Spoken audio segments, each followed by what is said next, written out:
Hello, I'm Shihab Ratansi in Washington. Here are the top stories on Al Jazeera. US President Barack Obama says he wants to reshape American relations with Muslim nations so they're not, quote, solely focused on security issues.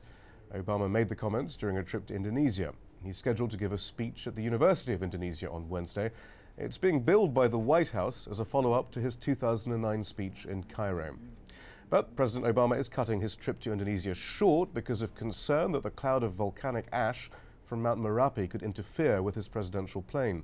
On Tuesday, thousands packed up their belongings and fled the area around the volcano. It's been erupting for 2 weeks, killing more than 150 and covering entire villages. Al Jazeera's Harry Fawcett is in the city of Yogyakarta, just 20 kilometers from the volcano.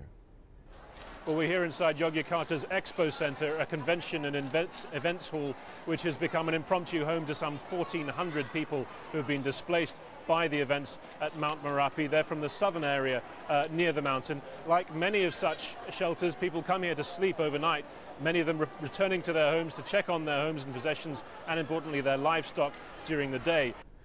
Former U.S. President George Bush has defended the U.S.'s use of torture in interrogations of so-called terror suspects. He says the technique saved lives and helped prevent attacks.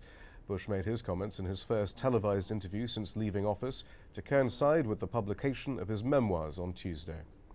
Haitian officials say there are now 115 suspected cases of cholera in the capital, Port-au-Prince. The government's warned that the outbreak has reached a, quote, new phase of seriousness. Nationwide, there are more than 9,000 confirmed cases. 583 have died. There are rising fears that the more than 1.3 million living in makeshift camps following January's earthquake are at risk. Thousands of villagers from Myanmar who fled clashes between the military government and rebel forces on Monday are heading home after seeking refuge in Thailand. Thai authorities say it is now safe for people to return to Myanmar and that the Myanmar government has assured them that the fighting has stopped. And those are the top stories. You can always keep up to date with the news on our website, the address aljazeera.net/English.